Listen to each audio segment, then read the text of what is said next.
Selamat sore, saudara-saudara yang dikasihi Tuhan Yesus. Hari ini kita beribadah memperingati Hari Jumat Agung. Kita memperingati kematian Tuhan kita Yesus Kristus di kayu salib.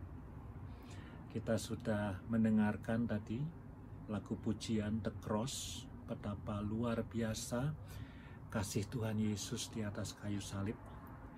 Dan kita juga sudah melakukan perjamuan kudus untuk mengucap syukur, mengingat dan berterima kasih akan pengorbanan Tuhan Yesus untuk kita semua. Secara khusus kita yang percaya kepada Dia, yang menemukan pengharapan, yang menemukan hidup yang kekal karena pengorbanannya di kayu salib. Nah, saudara-saudara, kematian Tuhan Yesus bukan kematian yang biasa-biasa saja, tapi kematian Tuhan Yesus didorong oleh dua hal. Kematian Tuhan Yesus didorong yang pertama-tama oleh kasih-Nya yang luhur, kasih-Nya yang tidak ingin melihat manusia binasa, kasih-Nya yang ingin menyelamatkan hidup kita. Kasih itu yang menggerakkan Dia untuk setia mati di kayu salib. Yang kedua, kematian Tuhan Yesus digerakkan oleh kemarahannya atas dosa. Karena Tuhan tidak dapat dan tidak mau berkompromi dengan dosa, maka Dia berjalan tegak menuju kayu salib. Karena itu, saudara-saudara, kematian Tuhan Yesus di kayu salib bukan hanya membuktikan kasih-Nya yang menyelamatkan hidup kita, tetapi juga kemenangannya atas dosa. Bahwa Yesus mati tersalib itu bukan kalah, tapi itu menang. Menang atas kuasa dosa, menang atas kuasa maut. Nah, saudara-saudara, sore hari ini kita akan belajar mengenai pengalaman dari seorang murid Tuhan Yesus yang bernama Simon Petrus. Ya, saudara tahu bahwa ketika Tuhan Yesus akan disalib malam sebelumnya atau subuh-subuh, Simon Petrus menyangkal Tuhan Yesus sampai 3 kali. Nah, saya mengajak kita untuk membuka Alkitab kita dari Injil Yohanes pasal yang ke-20. Oh, maaf. Itu nanti untuk Paskah ya. Injil Yohanes pasal yang ke-18. Ini ceritanya agak panjang, tetapi menarik. Izinkan saya untuk membacakan kisah ini kepada saudara-saudara sekalian. Mari kita membuka Injil Yohanes pasal yang ke-18, mulai ayat yang ke-12. Mulai ayat yang ke-12 sampai ayat ke-27. Agak panjang ya, tapi saya akan bacakan dengan cepat. Maka pasukan prajurit serta perwiranya dan penjaga-penjaga yang disuruh orang Yahudi itu menangkap Yesus dan membelenggu Dia. Lalu mereka membawanya mula-mula kepada Hanas, karena Hanas adalah mertua Kayafas, yang pada tahun itu menjadi imam besar. Dan Kayafaslah yang telah menasihatkan orang-orang Yahudi, adalah lebih berguna jika satu orang mati untuk seluruh bangsa. Ya, itu nasihatnya Kayafas. Simon Petrus dan seorang murid lain mengikuti Yesus. Murid itu mengenal imam besar dan ia masuk bersama-sama dengan Yesus ke halaman istana imam besar. Tetapi Petrus tinggal di luar dekat pintu. Maka murid lain tadi yang mengenal imam besar kembali keluar bercakap-cakap dengan perempuan penjaga pintu, lalu membawa Petrus masuk. Maka kata hamba perempuan penjaga pintu kepada Petrus, "Bukankah engkau juga murid orang itu?" Perhatikan, penjaga pintu seorang perempuan bertanya kepada Petrus, "Bukankah engkau juga murid Yesus?" Jawab Petrus, "Bukan." Sementara itu hamba-hamba dan penjaga-penjaga bait Allah telah memasang api arang sebab hawa dingin waktu itu, dan mereka berdiri berdiam di situ. Juga Petrus berdiri berdiam bersama-sama dengan mereka. Maka mulailah imam besar menanyai Yesus tentang murid-muridnya dan tentang ajarannya. Jawab Yesus kepadanya, "Aku berbicara terus terang kepada dunia. Aku selalu mengajar di rumah-rumah ibadat dan di bait Allah, tempat semua orang Yahudi berkumpul. Aku tidak pernah berbicara sembunyi-sembunyi." Ya, dengan kata lain Tuhan ingin mengatakan, aku selalu mengatakan apa adanya, selalu jujur, tidak pernah menyembunyikan sesuatu. Mengapa engkau menanyai aku? Tanyailah mereka yang telah mendengar apa yang kukatakan kepada mereka. Sungguh mereka tahu apa yang telah kukatakan. Ketika Yesus mengatakan hal itu, seorang penjaga yang berdiri di situ menampar mukanya sambil berkata, "Begitukah jawabmu kepada imam besar?" Jawab Yesus kepadanya, "Jikalau kataku itu salah, tunjukkanlah salahnya. Tetapi jikalau kataku itu benar, mengapa engkau menampar aku?" Maka Hanas mengirim dia terbelenggu kepada Kayafas, imam besar itu. Simon Petrus masih berdiri, berdiam ya di dekat api supaya hangat. Kata orang-orang di situ kepadanya. Ini yang kedua, tadi perempuan penjaga pintu. Ini yang kedua, orang-orang di sekitar api unggun bertanya kepadanya, "Bukankah engkau juga seorang murid Yesus?" Ia menyangkalnya, katanya, "Bukan." Itu yang kedua. Kata seorang hamba imam besar, seorang keluarga dari hamba yang telinganya dipotong Petrus, yang ketiga ini, "Bukankah engkau kulihat di taman itu bersama-sama dengan Yesus?" Maka Petrus menyangkalnya pula, dan ketika itu berkokoklah ayam. Demikianlah firman Tuhan mengenai kisah penyangkalan Petrus. Ya, saudara-saudara, kita semua tahu bahwa Petrus adalah murid yang paling menonjol di antara ke-12 murid Tuhan Yesus. Meskipun tidak pernah ada referensi bahwa dia disebut sebagai pemimpin, tetapi banyak penafsir dan wajar saja jika kita mengatakan bahwa dia adalah salah satu yang paling dekat dengan Tuhan Yesus. Seringkali Tuhan Yesus hanya membawa sebagian muridnya, yaitu Petrus, Yohanes, dan Yakobus. Jadi 3 murid ini adalah yang terdekat dengan Tuhan Yesus. Tapi Petrus spesial, dia outspoken, dia sering tampil di depan begitu ya, dan juga kitab-kitab Injil menceritakan lebih banyak cerita mengenai Simon Petrus dibandingkan kisah-kisah dari murid yang lainnya. Jadi Simon Petrus boleh dibilang selama 3 tahun mengikut Tuhan Yesus, kalau seandainya ada orang yang diminta pendapatnya siapa murid yang paling dekat dengan Tuhan Yesus, siapa pemimpin di antara ke-12 murid, siapa yang dianggap paling menonjol, siapa yang dianggap paling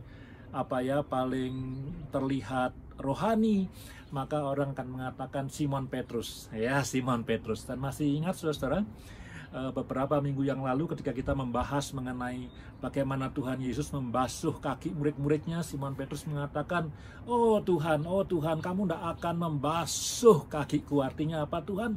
Jangan, aku yang harusnya membasuh engkau, bukan engkau yang membasuh aku. Tapi Tuhan Yesus mengatakan kepada Simon Petrus yang merasa tidak perlu dibasuh kakinya, Tuhan Yesus mengatakan, "Kau tidak mengerti itu. Sebelum ayam berkokok, kamu sudah akan menyangkal aku 3 kali." Dan ini adalah kisah yang dikatakan oleh Tuhan Yesus pada waktu itu. Sebelum ayam berkokok, engkau akan menyangkal aku 3 kali. Ya, itulah Petrus, saudara. Nah, apa yang kita bisa pelajari dari kisah ini, saudara ya? Ada 3 hal yang saya mau sharingkan kepada saudara-saudara, apa yang saya belajar atau apa yang saya ingin sharingkan kepada saudara-saudara mengenai kisah penyangkalan Petrus. Yang pertama, saudara-saudara, bahwa manusia itu sangat mungkin berubah, ya. Itu dulu. Manusia itu sangat mungkin berubah dari manusia yang baik bisa menjadi manusia yang buruk. Dari manusia yang buruk bisa menjadi manusia yang baik, ya. Karena itu, saudara, saya nanti berikan penjelasannya. Karena itu, saudara, karena manusia itu berubah-ubah, ya. Karena manusia itu berubah-ubah, maka ini pelajaran pertama bagi kita. Sebaiknya hidup kita tidak mengandalkan manusia, atau bahkan tidak mengandalkan diri sendiri, karena kita juga adalah manusia, bukan? Kita juga bisa berubah-ubah, ya. Jadi kalau begitu, jangan hidup mengandalkan manusia, karena manusia itu bisa berubah-ubah. Pada saat ini baik kita melihat dia sebagai pahlawan, kita mau bergantung hidup kita kepada dia, bulan depan ternyata dia bukan lagi pahlawan, dia menjadi penjahat. Kita lalu akan kecewa, kita disappointed, ya. Kalau kita mengandalkan manusia, kalau kita rely on human being, kita akan kecewa. Kalau kita rely on kepada diri kita sendiri, kita akan kecewa, karena kita juga bisa berubah. Hanya satu yang tidak bisa berubah, yaitu Tuhan, ya. Kasihnya itu tetap, ya. Kesetiaannya, kesuciannya, kemuliaannya itu tetap. Tapi manusia itu semua bisa berubah, ya. Saya tidak mau katakan semua manusia berubah, tapi semua manusia itu sangat bisa dan sangat mudah untuk berubah. Maka itu kalau kita mengandalkan hidup kita, mempercayakan hidup kita kepada manusia, bahkan seorang sahabat yang paling dekat sekalipun, celaka kita, karena dia bisa berubah. Maka itu adalah semacam peribahasa bahwa tidak ada sahabat yang selama-lamanya sahabat, dan tidak ada musuh yang selama-lamanya musuh. Ya, satu kali musuh bisa menjadi sahabat, satu kali sahabat bisa menjadi musuh, khususnya di dunia politik, ya. Nggak usah politik, ya, di dunia persahabatan pun hal seperti itu bisa terjadi. Manusia bisa berubah. Nah, saudara, karena manusia bisa berubah dan sangat bisa berubah, maka ada pelajaran lain yang kita bisa petik di sini, ya. Bukan hanya kita dipanggil untuk tidak hidup mengandalkan diri kepada manusia, tapi mengandalkan diri kepada Tuhan, ya. Kepada Tuhan saja kita harus mengandalkan dan mempercayakan hidup kita. Tetapi yang kedua adalah bahwa kita juga tidak boleh menghakimi seseorang manusia itu kalau seandainya dia, misalnya kita mengenal seorang teman yang pekerjaannya, atau bukan pekerjaannya, kebiasaannya adalah mabuk-mabukan, pemabuk misalnya, ya. Kita tidak boleh mengatakan bahwa dia itu selamanya akan menjadi pemabuk. Tetapi ada satu pengharapan bahwa satu kali dia bisa bertobat dan berhenti mabuk-mabukan. Misalnya kita melihat seorang yang malas belajar, malas bekerja. Kita tidak bisa menghakimi bahwa dia akan selamanya malas. Karena satu kali, kalau hatinya disentuh Tuhan dan dia bertobat, dia akan menjadi manusia yang rajin. Kita tidak bisa mengatakan kepada seseorang bahwa, dia itu tukang bohong, ya, tidak jujur, penipu, kalau utang tidak mau bayar, atau tidak pernah mau terlibat melayani, dan seterusnya. Ya, hari ini barangkali mereka punya atau menunjukkan karakter-karakter yang tidak baik atau kurang baik, tidak mau melayani, suka menipu, kalau utang tidak mau bayar. Tapi saudara, cap itu bisa berubah satu kali. Ya, cap itu bisa berubah satu kali, dan jika Tuhan menyentuh hatinya dan dia bertobat dan Roh Kudus bekerja, orang ini bisa berubah menjadi baik. Nah, kenapa saya mengatakan hal ini, saudara? Perhatikan Petrus. Pada waktu Tuhan Yesus ingin membasuh kakinya, Petrus begitu arogan mengatakan, "Oh no, you will not do that. Kamu tidak akan membasuh kakiku." Tapi Tuhan Yesus mengatakan, "Engkau tidak mengerti itu, Petrus. Nanti sebelum ayam berkokok, kamu sudah menyangkal aku 3 kali." Ya. Nah, kemudian saudara, kalau saudara perhatikan, nanti saudara buka Alkitab sendiri, ya. Saya tidak usah buka. Persis tadi ayat 11, jadi ayat 2, tadi kita baca mulai ayat 12, ya, kisah penyangkalan Petrus. Persis ayat sebelumnya itu, ketika Tuhan Yesus ditangkap, Petrus itu menghunus pedangnya dan memotong telinga salah satu tentara yang menangkap Tuhan Yesus. Bayangkan, apa ini bukan murid yang paling bagus? Apa ini bukan pemimpin dari murid-murid Tuhan Yesus? Apa ini bukan the hero? Ini pahlawan di antara murid-murid Tuhan Yesus. Yang lainnya barangkali hanya diam saja. Tapi Petrus mengangkat pedangnya dan kemudian memotong telinga salah seorang pasukan yang menangkap Tuhan Yesus. Dia ingin membela gurunya. Dia ingin membela Tuhannya. Ini kan orang yang hebat. Artinya apa, saudara? Bahwa Petrus itu sampai dengan tahap dia memotong telinga dari pasukan yang menangkap Tuhan Yesus.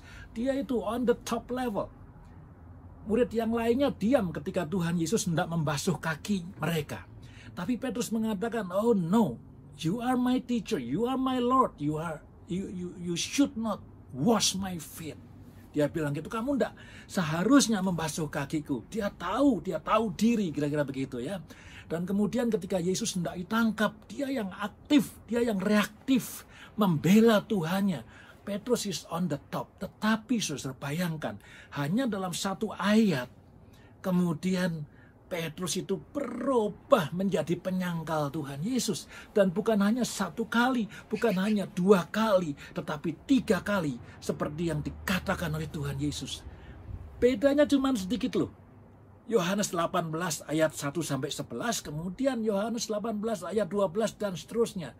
Yang pertama menunjukkan kepahlawanan Petrus, yang kemudian berikutnya menunjukkan kepengecutan Petrus. Up, down.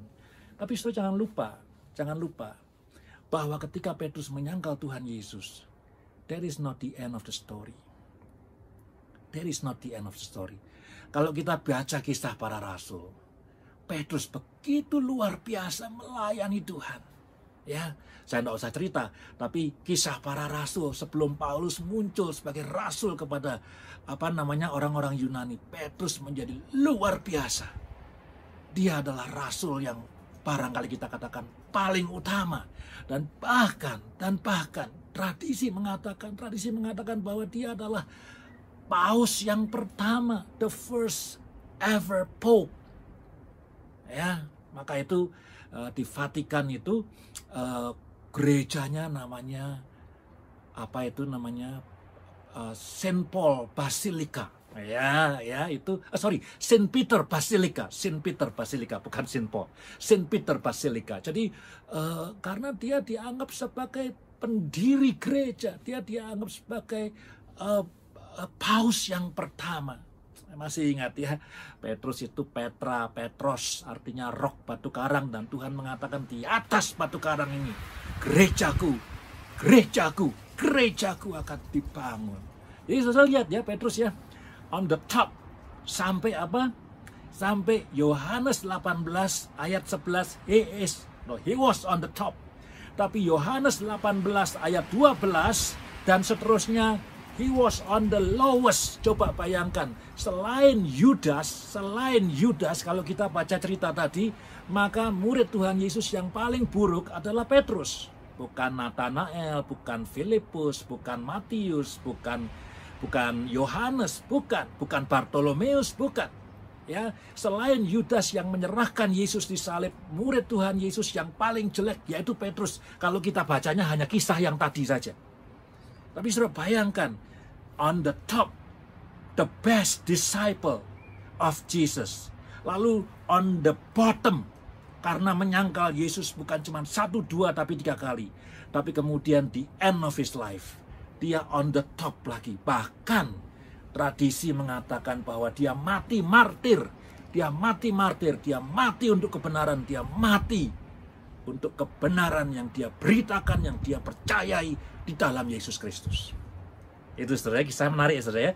Jadi hal yang kita belajar yang pertama, bahwa manusia itu sangat mungkin dan sangat bisa berubah. Kalau saudara melihat suami atau istri atau anak-anak atau sahabat, teman sepelayanan, teman sekerja, perhatikan ada 2 yang dalam poin yang pertama ini ada 2 yang kita bisa belajar. Janganlah kita hidup mengandalkan manusia, apalagi mengandalkan diri sendiri. Kita akan kecewa. Karena apa? Karena manusia itu bisa berubah-ubah. Hari ini dia menjadi sahabat yang nyaman untuk kita bergaul dan sharing barangkali, tapi besok belum tentu ya. Hari ini dia menjadi seorang yang sangat menolong kehidupan kita, tapi lusa siapa yang tahu. Tidak ada teman yang selamanya teman, tidak ada musuh yang selamanya musuh ya saudara.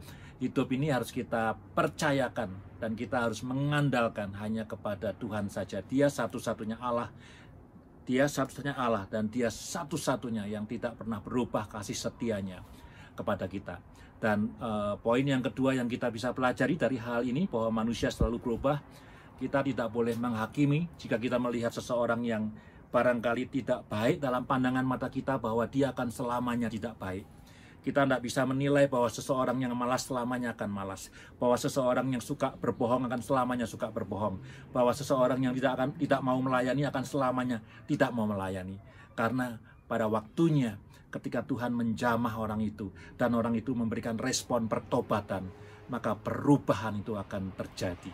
Jadi ketika kita melihat manusia, jangan melihat keadaannya pada waktu itu, tapi lihatlah bagaimana Tuhan ketika dia menciptakan manusia itu, apa yang ada dalam impian Tuhan, apa yang ditaruh Tuhan, yang direncanakan Tuhan bagi hidupnya. Itu yang kita harus lihat dalam diri manusia. Nah, saudara, saya mengajak kita untuk mengganti lensa mata kita, melihat orang-orang di sekitar kita, suami, istri kita mungkin tidak memuaskan kita, suami kita mungkin tidak memuaskan kita, anak-anak kita mungkin dalam mata kita nakal, teman-teman sepelayanan, teman-teman gereja mungkin kita anggap kurang rajin, kurang setia melayani, kurang aktif, dan seterusnya.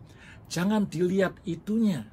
Biarlah hari ini, hari Jumat Agung, lensa mata kita dipaharui. Mari kita melihat seperti Tuhan Yesus melihat orang-orang yang kita kasih, orang-orang yang ada di sekitar kita ini. Apa yang sebetulnya ada dalam isi hati Tuhan Yesus, yang direncanakan Tuhan Yesus bagi orang-orang ini. Lalu kita mulai mendoakan orang-orang ini, supaya rencana Tuhan terjadi dalam hidup mereka. Haleluya. Itu poin yang pertama. Poin yang kedua yang kita bisa pelajari, saudara, memang kisah ini menceritakan mengenai penyangkalan Petrus kepada Tuhan Yesus. Tetapi sebetulnya kata menyangkal di sini, kata menyangkal, denying Tuhan Yesus, itu akar perbuatannya adalah kebohongan. Betul? Ya. Menyangkal itu betul, menyangkal ya. Petrus takut gitu ya, dia takut, dia lihat gurunya ditampar, dia lihat gurunya diborgol, dia lihat gurunya diinterogasi, dia takut ya. Kemudian karena dia takut, yang dia lakukan apa? Dia berbohong 3 kali. Kepada perempuan penjaga pintu dia berbohong, kepada orang di sekitar api unggun dia berbohong, dan kepada salah satu anggota keluarga dari perwira yang dipotong telinganya dia berbohong. Dia berbohong 3 kali. Saudara, hal yang kedua yang kita bisa pelajari di hari Jumat Agung ini adalah betapa luhurnya, betapa mahalnya nilai sebuah kejujuran. Ya, kejujuran ya. Memang judulnya Petrus menyangkal Tuhan Yesus, tapi yang dilakukan Petrus adalah berbohong. Dia mengenal Tuhan Yesus, tapi dia mengatakan, "Tidak, aku tidak mengenalnya." Bukankah kamu salah seorang muridnya? Bukan. Bukankah kamu salah seorang pengikutnya? Bukan. Lo bayangkan, saudara-saudara. Sebelumnya gagah berani bisa memotong telinga pasukan yang menangkap Tuhan Yesus, tapi kemudian dia berbohong. Ya, saudara-saudara. Saya ingin mengatakan bahwa kejujuran itu luar biasa, tinggi nilainya, dan sulit sekali. Saya pernah mengatakan dalam khotbah-khotbah saya yang sebelumnya, ya, kalau seseorang itu ingin berbuat dosa, katakanlah berbuat dosa apa, ingin merampok bank misalnya, ya, ini katakanlah ya, maka orang-orang yang jahat yang hendak merampok bank itu perlu merencanakan, ya perlu merencanakan, ya, mobilnya bagaimana, senjatanya bagaimana, metodenya bagaimana, supaya apa? Supaya berhasil. Ya perlu rencana. Kalau orang misalnya mau melakukan kejahatan, apalagi ini yang tidak bagus ya, namanya juga kejahatan. Mau membunuh misalnya, beda kalau nggak sengaja ya, kalau membela diri. Ini kalau merencanakan mau melakukan kejahatan, membunuh, dia harus merencanakan bagaimana dia harus menjebak orangnya, bagaimana dia, dan seterusnya. Itu hal yang buruk, jangan dicontoh ya. Tapi saudara-saudara, kalau orang mau berbohong, itu sebelum dia sempat berpikir, perhatikan ini, sebelum dia sempat berpikir, dia sudah bohong duluan, saudara. Saya sendiri kalau melihat kisah Petrus ini, ketika dia mengatakan bukan, dia tidak sempat mikir, saudara, tidak sempat mikir gitu ya. dia respon yang reaktif, yang spontaneous saja. Oh bukan, tidak sempat mikir. Nah itu bahayanya, saudara. Ini bahayanya. Sepertinya orang menganggap dosa bohong itu dosa yang remeh, dosa yang kecil. Tapi ini meskipun kecil barangkali meskipun kecil, meskipun remeh, tapi ini akan sangat sering terjadi dan sangat mudah terjadi. Karena apa? Ini terjadi tanpa kita berpikir. Jadi kalau kita bilang itu transmisinya cepat sekali. Ya, kalau saudara ketika misalnya merencanakan ingin membunuh orang, misalnya penjahat bukan saudara ya, maka di tengah jalan saudara bisa membatalkan. Karena apa? Mungkin hati nurani mengatakan jangan berbuat itu. Ya, atau mungkin sudah takut, atau mungkin sudah berubah pikiran. Ya, karena bagaimanapun kalau kita mau melakukan kejahatan pasti ada yang menegur hati kita. Kita mau merampok bank, kita merencanakan 2 bulan, mungkin tengah jalan kita berpikir, oh itu salah, seharusnya aku tidak melakukan itu, aku berhenti. Tapi kalau sudah berbohong, mikir aja belum, merencanakan aja belum, sudah berbohong. Ya, saudara. Jadi hal yang kedua yang kita bisa pelajari dari kisah ini, mari kita belajar untuk hidup jujur. Ya, mari kita belajar untuk hidup jujur. Ya, nah saudara, kenapa Petrus berbohong? Tadi saya sudah katakan, tentu dia takut. Ya, tentu dia takut. Kenapa dia takut? Dia takut karena lihat gurunya ditampar, lihat gurunya dibelenggu, lihat gurunya dipenjara, lihat gurunya ditangkap. Ya, dia takut. Ya, bayangkan saudara ya, kalau misalnya saudara datang ke gereja di satu negara yang anti kekristenan, anti iman Kristen, kemudian pendeta saudara ditangkap, saudara pasti akan takut. Ya, itu manusiawi. Kemudian besoknya barangkali orang-orang mulai tidak ke gereja, atau barangkali orang-orang, ya saya mohon maaf, tapi dalam ketakutan orang bisa mengatakan, oh aku bukan Kristen kok, aku bukan anggota gereja itu kok, ya, dan seterusnya dan seterusnya. Karena apa? Karena melihat pemimpin kita ditangkap, kita akan berpikir apa jadinya dengan kita. Itu yang dipikirkan oleh Petrus. Nah saudara, apa yang saya ingin katakan begini, ya, kalau dalam situasi yang tidak berbahaya, kalau dalam situasi di mana tidak ada tekanan, kalau dalam situasi di mana kita itu tidak under pressure, kita itu sudah suka berbohong, ya. Kalau dalam situasi yang biasa-biasa saja nih, ya, tidak ada yang mau memenjara kita, tidak ada yang mau menyiksa kita, tidak ada yang mau menangkap kita, kita udah suka berbohong yang kecil-kecil, maka the likelihood, kemungkinan kalau kita hidup dalam under pressure, dalam katanya akhir zaman akan ada siksaan, akan ada antikristus dan segala macam, maka kita akan jauh lebih mudah untuk menyangkal Tuhan Yesus. Saya ingin mengatakan hal yang serius. Di Jumat Agung ini mari kita belajar untuk hidup jujur, ya. Belajar untuk hidup jujur. Kita hidup masih oke sekarang ini, belum ada tekanan-tekanan yang mengharuskan kita. Kalau kamu tidak berbohong, kamu akan dihukum mati gitu. Enggak, belum sampai di situ, ya. Belum sampai di situ. Coba saudara pikirkan, siapa yang pernah berbohong? Semua kali ya. Saya juga pernah berbohong. Saya pernah berbohong, harus jujur. Coba, ada nggak dalam kebohongan kita itu sesuatu yang kalau seandainya kita jujur kita akan mati? Sudah ada belum? Belum. Saya rasa belum, ya. Belum sampai sebesar itu pressure-nya. Nah, kalau kita membiasakan diri berbohong untuk dalam keadaan yang seperti sekarang ini, kalau keadaan semakin buruk dan kalau kita diminta untuk mempertanggungjawabkan iman kita, kalau kamu enggak, coba kamu katakan percaya Yesus atau enggak, ya. Kalau kamu mengatakan kamu percaya Yesus, maka gitu misalnya kita akan sangat mudah untuk menyangkal Tuhan Yesus. Karena itu saya mengajak kita, simple message dari Jumat Agung ini, saya mengajak kita untuk belajar hidup jujur sekarang. Belajar hidup jujur. Salah satu caranya, kalau sampai kebablasan, kalau sampai kecolongan kita berbohong, langsung dan immediately pada waktu itu minta maaf. Immediately waktu itu minta maaf. Saudara, sebelum saya khotbah ini saya cerita ini kepada Elliot di kamar sebelum kita tidur, ya. Saya ceritakan kepada dia, dan kemudian saya ceritakan satu kisah di masa lalu di mana ada tentara yang menodongkan senapan kepada anggota gereja, dan ditanya, ini saya cerita aja kepada dia, siapa yang percaya Yesus? Wah, semua takut, dan kemudian banyak yang menyangkal Tuhan Yesus. Tapi ada satu yang tetap setia duduk di gedung gereja itu, tidak mau menyangkal Tuhan Yesus. Ya, itu ceritanya, singkatnya begitu. Lalu saya tanya kepada Elliot, pertama saya tanya dulu dia maunya jadi orang jujur atau orang bohong. Dia bilang, aku mau jadi orang jujur, ya. Tapi ketika saya ceritakan kisah itu, saya tanya, Elliot, kamu jadi yang mana? Jadi orang yang keluar apa jadi orang yang stay? Dia jujur, nggak tahu, Dad.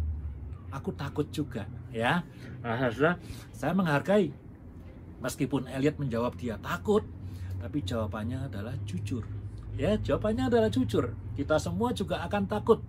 Karena itu, saudara, dalam hidup kita sekarang ini, di mana belum ada tekanan, belum ada pressure, mari kita belajar untuk hidup jujur. Salah satu caranya saya berikan tips. Kalau kita kebablasan dan kecolongan berbohong sekecil apapun itu, langsung datang kepada orang yang kita bohongi dan minta maaf kepada dia. Haleluya. Hal yang ketiga yang kita pelajari hari ini adalah kesetiaan. Kesetiaan, saudara. Dalam hidup ini banyak orang yang punya keterampilan tinggi, banyak orang yang punya pendidikan tinggi, banyak orang yang skillful, ya.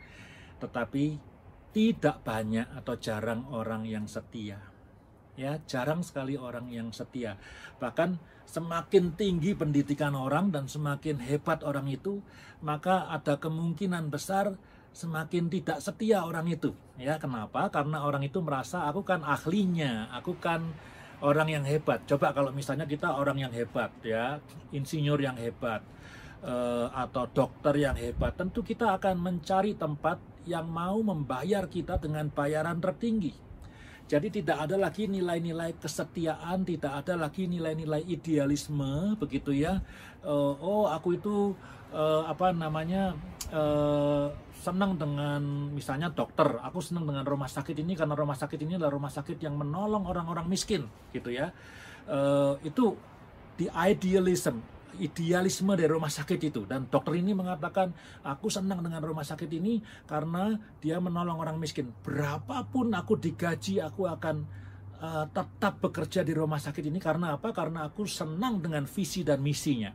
Tapi kalau orang yang mengejar gaji, dia, dia nolong orang miskin, tapi rumah sakit yang lain itu membayar aku dengan uang yang lebih tinggi, aku pindah saja. Dan ketika dia pindah 1-2 tahun, kemudian ada rumah sakit yang lain yang menawarkan jabatan dia lebih tinggi, bukan cuma dokter tapi kepala departemen. Dia pindah lagi. Saya mengatakan bukan berarti kita tidak boleh pindah-pindah kerja, bukan.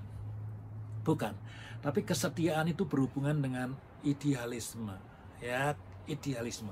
Nah, saudara, Petrus itu pragmatis dalam hal ini. Dia takut mati sehingga dia menyangkal gurunya. Ini bukan soal jujur lagi, tapi dia menyangkal gurunya, berubah setia, ya. Tadinya dia bilang, aku ini, bukan dia bilang, tadinya dia murid yang paling hebat, yang paling dekat dengan gurunya. Sekarang dia mengatakan bukan. Artinya apa? Dia berubah setia, dia meninggalkan Tuhan Yesus. Saudara, saya punya seorang profesor yang paling dekat dengan saya. Saya suka dengan perjanjian baru dan dia profesor perjanjian baru saya. Tapi ada beberapa kali dia mengajar. Saya pulang dari dia mengajar, saya menangis. Karena dia mengajar akademis tapi speaking to my heart. Beberapa kali, bukan cuma satu kali. Saya pulang menangis dan saya tulis dalam refleksi saya. Bagaimana dia menjelaskan mengenai kehidupan Yesus, dan pulang saya menangis. Padahal yang dibahas totally akademik. Dia juga pernah khotbah, ya, tapi kalau dia khotbah saya malah tidak menangis, tapi kalau dia mengajar saya menangis. Nah, saudara, setiap kali saya ada masalah ketika saya di seminari, saya datang kepada dia. Ya, masalah itu bukan masalah cinta, masalah apa, bukan. Ketika saya membaca Alkitab dan saya merasa dia struggling within my heart, saya datang kepada dia di kantornya. Lalu dia mencoba untuk menenangkan saya, menjelaskan kepada saya artinya apa dan seterusnya, begitu ya. Tapi saudara, setiap kali kita bertemu, entah itu makan siang, entah itu breakfast, ya, entah itu berdoa bersama, entah itu ketika saya sharing karena sesuatu yang ada dalam pergumulan saya, selalu dia mengatakan pesan terakhirnya, be faithful. Be faithful. Ketika saya meninggalkan Chicago, meninggalkan Amerika Serikat untuk pulang ke Indonesia, pesan dia terakhir, be faithful.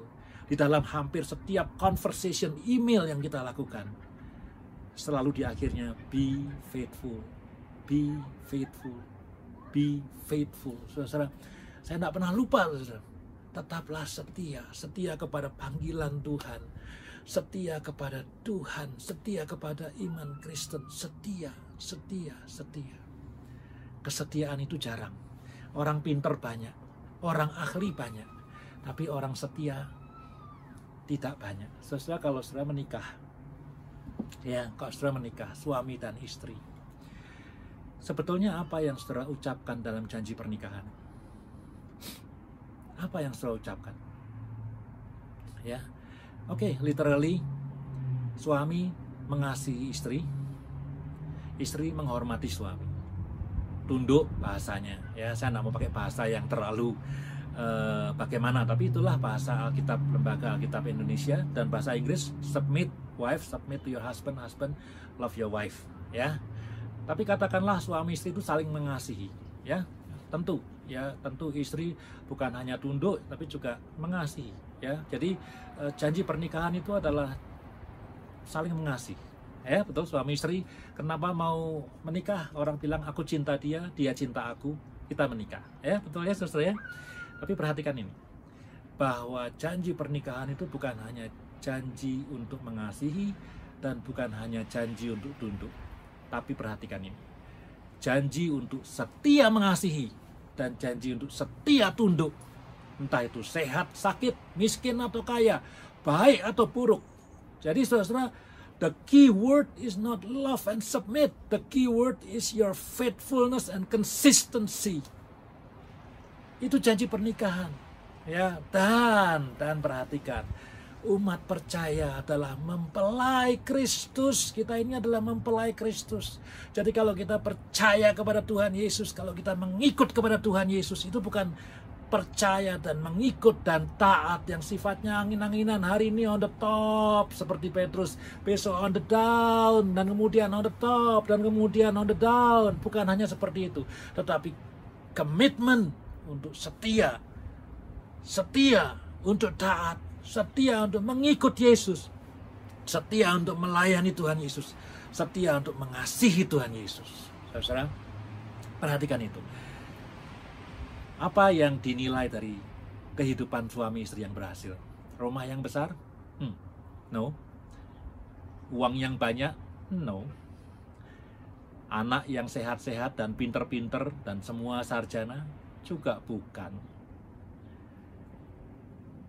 Menurut saya dan menurut firman Tuhan, seorang suami istri dinilai berhasil kalau keduanya setia.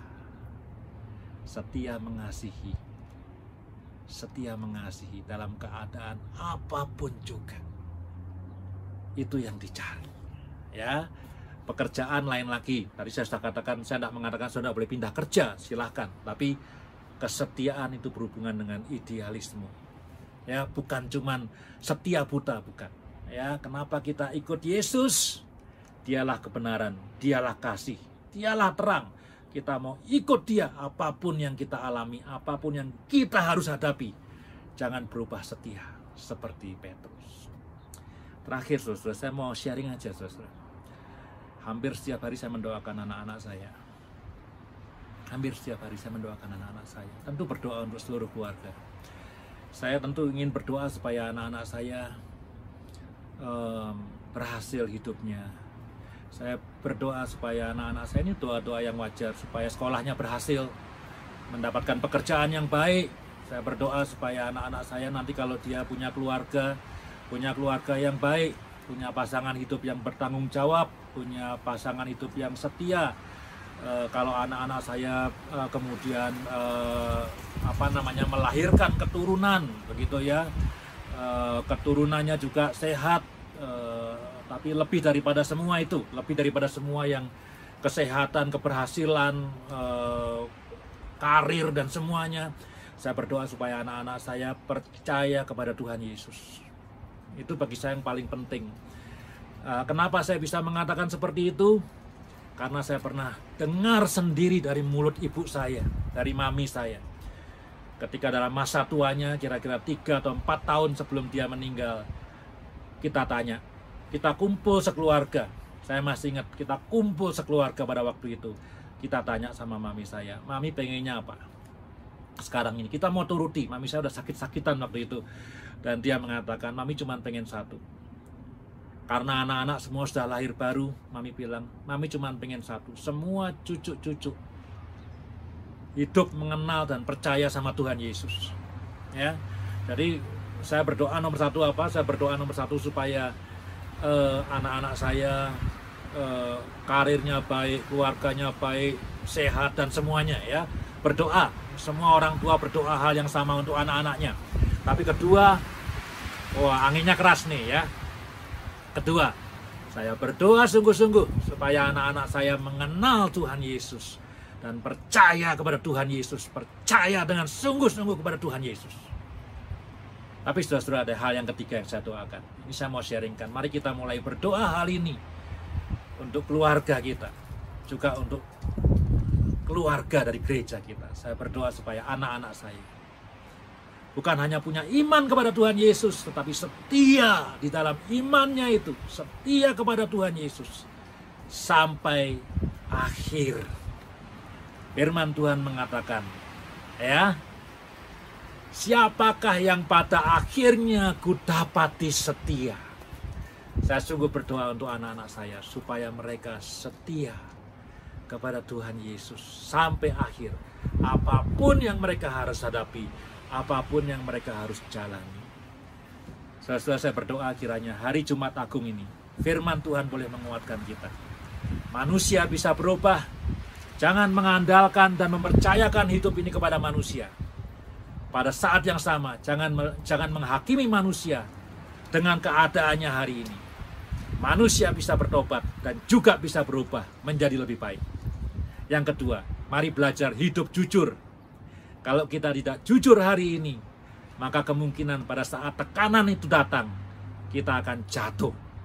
Dan yang ketiga, mari kita belajar hidup setia kepada iman, kepada kebenaran, kepada kasih Kristus, kepada idealisme, bukan kepada kesenangan sementara yang ditawarkan oleh dunia ini.